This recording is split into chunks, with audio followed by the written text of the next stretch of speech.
over the wood substrate.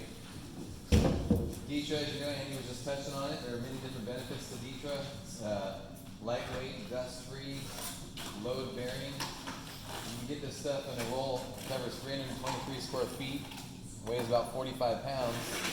It's equal to, I think, about 20 sheets of backerboard, 700 or 800 pounds of backerboard. So from a business model perspective, you throw that right over your shoulder versus loading up your truck. Waterproof, vapor tight, load bearing, and main benefit to this is uncoupling, which allows for movement between the substrate and the tile assembly itself. It's kind of like a shock absorber for your tile, if you will. It's going to allow your tile to live in a stress-free environment. So whatever's happening down here is not going to transfer up through to the tile. Okay. So Dave is taking a damp sponge and giving the substrate a nice drink of water. He's also wiping off any dust or potential bond breakers. That's very important. We always want to do that. He's going to drop that thin set in there, and you'll see him. He'll key it in with the flat side of the trowel. So if you look, Dave's consistency of thin set is a lot wetter than when you would set tile. So we want to make sure that when on the bag we'll say the appropriate amount of water to mortar mixture, but the thin set when you're applying our membrane does have to be a little bit wetter, just enough to hold up your notch than when you're setting tile, because we want that moisture to grip the substrate and suck to the back of our Still fleece. hanging on to the trowel. That's about a perfect mixture. Yes, We want that to wick up into this fleece, right, and create a nice mechanical bond. So I'm using a Detra trowel. It says Schluter Detra on it. Ruby Tools makes these for us. It's a little bit of an odd size, 11/64 by 11/64. But for regular Detra, this is the size that we want, square notch trowel, that size. So it's a good idea just to give the Detra trowel when you're installing Detra. And then the same for any of the No, so our feature, they'll have a different size notch, 1.25 inch for the XL, for heat. That'll be marked for you. We don't want to build up too much thin set. We do too little thin set, then we're not gonna get it. The other thing is with this, you don't want to work too far ahead. You don't want to comb out too much thin set too far ahead and have it skim over on you, right? So work within your range here. That's probably a good distance right here that Dave's working with. If it skims over on you, you probably won't get a good bond. And he'll show you. Yeah, your if I'm curve working, in a second. if I'm working by myself, I would not spread more than 5 or 6 feet, and then embed it, and then spread again and embed, unless you have somebody else working with it, because you don't want it to dry out. That's the biggest issue we ever have is a dry thin set. So I want to go over something Tim brought up that always makes me laugh about the weight of this stuff compared to a backer panel. So we all do demos to our distributors. Sometimes me and Tim will team up on a good distributor, and we'll see a guy getting loaded up with like 20 sheets of backer panel. And me and him are just looking at each other like, watching them load that stuff up. It's 20 minutes, the guy's loading. Especially when they're loading in a van, we just sit there and laugh because we just know that that guy could have grabbed one roll of our product and stuck it in the back of that van. Well, the funniest is the guy had a brand new Ford F-350, probably $78,000 truck, and Rob, we watched the guy load it to the hilt, and then Rob grabbed the Detra roll and threw it over his shoulder and walked over to him. Had a conversation with him. Exactly. What's the setup time on your material? I mean, I know you said 125 square feet, but once you're mixed, 30 minutes? Well, the bucket life is like 2 hours, depending, you know. It all depends on the room temperature. If we were working outside, it's gonna flake over in 3 minutes, you know, or something crazy when you're spreading it that thin. So you just gotta, pay attention to your work environment, and make sure that it just tested and that it's not Can you flaking. keep mixing it and going? Oh, correct, yes. So if you mix our mortar correctly, like every mortar is supposed to be mixed with a mix, a slake, and a mix, but no one reads the bag, and every single thin set's gonna say that. But the reason to do that is that you're mixing the moisture into the Portland, and you're evacuating the air that's gonna dry out your thin set quicker. So if you mix it correctly, you should never have to add water again either. So when guys mix thin set, they'll do it really quickly. minutes later, it gets a little bit hard, they come add some more water, and they shouldn't have to add more water. The water should be trapped in there if you mix it correctly the first time, so. Dave? Yeah, I just like, Dave's bucket was here, I was doing something earlier, and so I just re-whipped it right before he started, and you can see it's super Here creamy. we go. Dave got on this with hands and knees on a wood float. We're gonna show some coverage here. That's pretty much what you wanna see, kind of a frosting look. If you still see, Quesadilla. Yeah. notches, notches in there, you didn't press hard enough, if it didn't set, it's too dry. Yeah, if it were striped, you'd know you're too dry. So the thin set saturates into the fleece on the backside. You don't really get any buildup. I mean, it's pretty flat to the floor with this notch trowel. Wood float is a good way to go. We also, you can use a roller on it, not to exceed 75. 75 pounds, right? Yeah. You don't want to evacuate the thin set, but you do want to get good coverage. And the idea is to get that looser thin set to wick up into that fleece like you showed you and give me good. I'm gonna bring up another thing too that I think wasn't in the PowerPoint, if I'm not mistaken, but there is a limitation of 2x2 tile or bigger on top of Detra, so they didn't say that in there. When you're going on top of Detra, we do require that the tile is 2x2 or bigger. Not Because, any size. yeah, no, Right. because an uncoupling is made to help with the stress of big tiles because there's more stress on your grout, on cracking, where smaller tiles that have 50% more grout lines aren't gonna have that issue of stress as much as large formatted tiles. Next point is, we want our floors to be completely corrected before the Detra goes down. So that if there's uneven, if the wood has issues, everything has to be corrected, the Detra goes on top. Because we don't want you to put Detra down and hit the corner of the room, and the corner of the room's dropping a half Yeah. inch, because then you gotta build up your thin set, or you're gonna have to level a mortar over that off, and then you're not getting a direct bond to the Detra. So everything, we wanna have the floor nice, sound, and prepped before we put the Detra on top.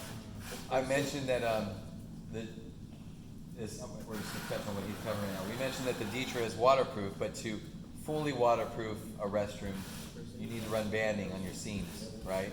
Floor wall connections, your seams, whatnot. So he's gonna run the Curdy band, which is 5 inches wide, and that's gonna give us our 2-inch overlap on the seam where we're butted up on the Detra mat.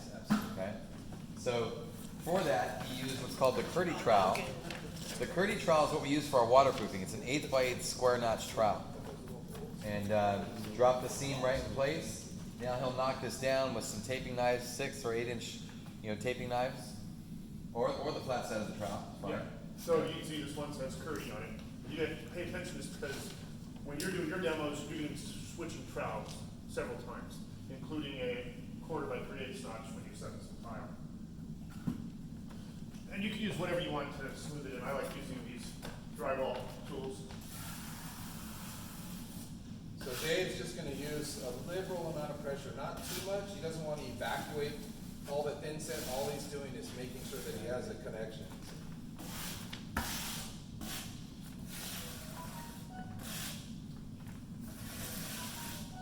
And that's waterproof. So we always get asked, like, do you have to do that? You do not have to do that unless you want to waterproof. So if you have a huge floor where you're not concerned about waterproofing issues, then just keep putting the Detra down and butting it up next to it. He's going to do a floor to wall connection right here. And you'll see how he's combing over these pockets in the Detra membrane. You can do 2 passes, one direction and go back the other way, and that'll fill that little cavity, that little depth element. It'll fill that hole. So he'll get those cavities full, and then he'll come back and notch over it, and he'll notch up the wall as well.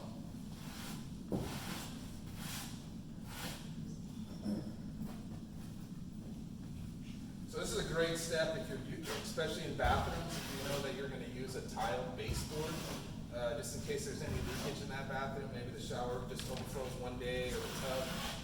You're protecting the bottom of the drywall, so that'll never get any water rot if you do wrap it in the Curdy membrane. Give it, man. So he's pre-cut his Curdy band, and you can fold this stuff. You can fold the Curdy membrane or Curdy band rather, and work a little seam into it like such. And that way you can just drop it right into that corner of that floor to wall connection. And get a good line on it. So he's running it over an edge, not too hard. Just get a nice little seam on it.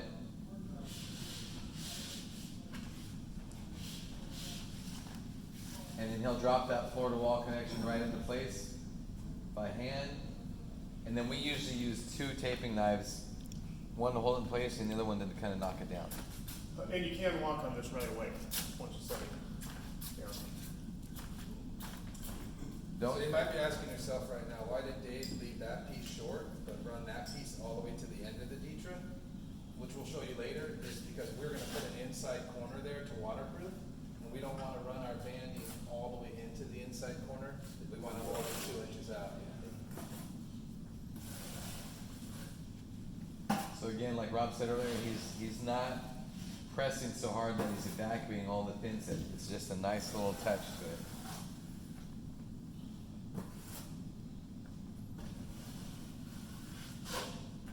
So I went to one job site visit, and the guy was having an issue with his banding, not waterproofing, so unfortunately when we do those job site visits, we gotta have to tear stuff out.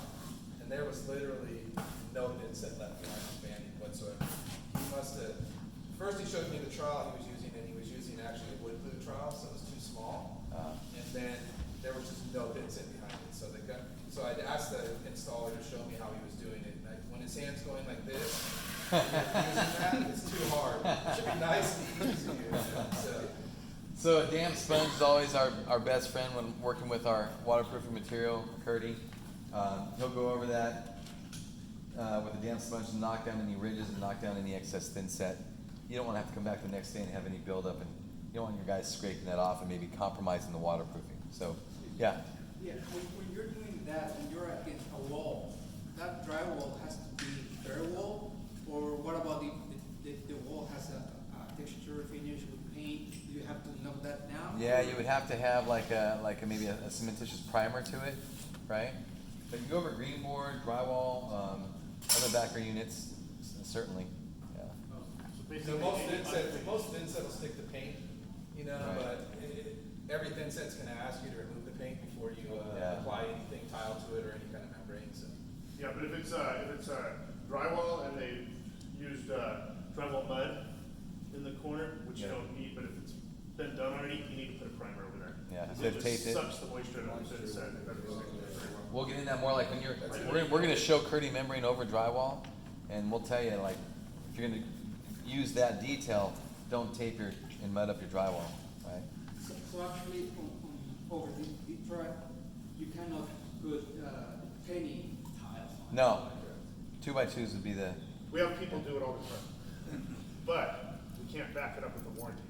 And when they do it, out of necessity, because that's what the homeowner wants or whatever, the way to do it is to fill all these cavities in first. Let it set. Let it dry, then the next day, come and set your smaller mosaic tile, because then you're setting on a solid flat surface, as opposed to filling all these, you wanna make sure it's, solid and flat. If you're just combing, like I did, and then trying to set that tile on here, you're definitely gonna end up with little voids in the areas, and that's when you have issues. He touched on something as well. We will allow you to, say you're near the end of the day, you've just installed your Detra, and you've got a half a bucket of thin set left. You can burn that half a bucket into these cavities, right?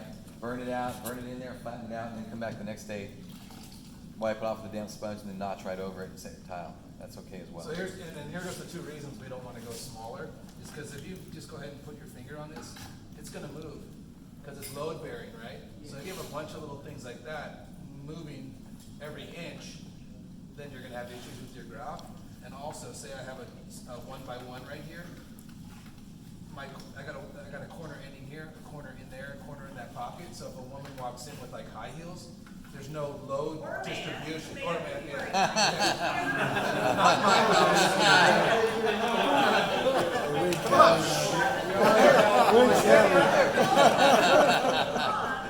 Why you gotta throw me under the bus? Friday nights. It is California? So with a reno, if that floor, subfloor was uneven, you'd Yes. correct. Yes. Yes, absolutely. I got a call yesterday, in fact, on the way in, for dinner last night, and the guy says, I'm halfway into setting my Dietrich heat, and I've already set tile over half the Dietrich heat mat, he says, but now I'm running into an area where my wood subfloor is dipping and diving, and he goes, what do I do? And I said, because you guys have a way of fixing that, right? I said, yeah, you can call Rob.